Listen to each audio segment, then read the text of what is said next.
Hey, AJ Roberts here with Ultimate Advantage, and today we're going to talk about setting up a maximal effort bench day, upper body day.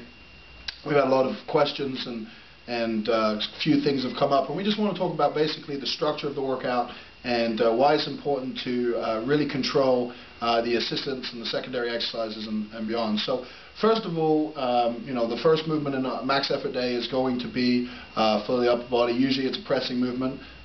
We do mainly bench variations, and you simply just work up to a maximal effort for the day.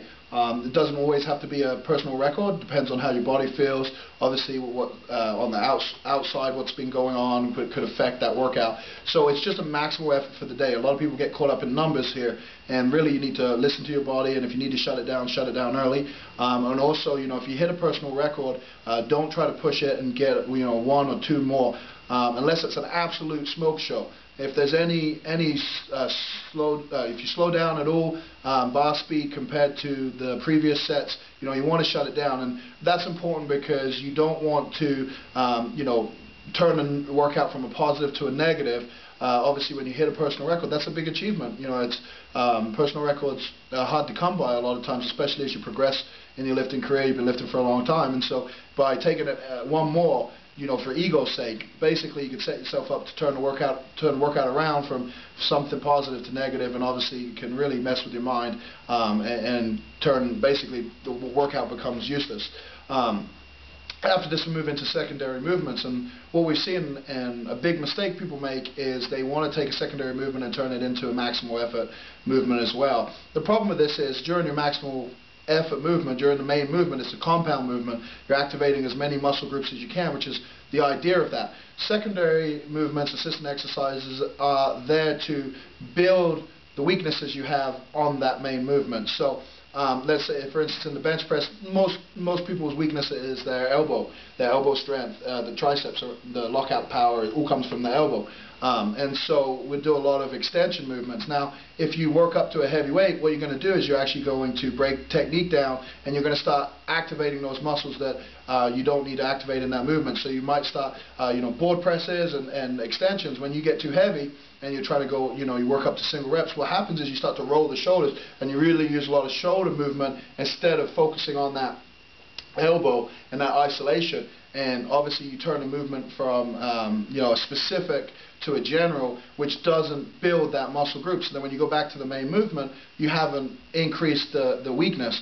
And so it's important to watch your load on that. And remember, always train optimal, not maximal, because it's all about the next workout and the workout after that. It's not about that one workout, that one day. Leave the ego behind and just build off of the main movement, and then go on to your assistant exercises, and you'll find that you recover better. Your next workout, you're going to have more energy, and when you come around to the bench press, the same movement again, you've improved upon those weaknesses, and you should be able to hit a PR as well.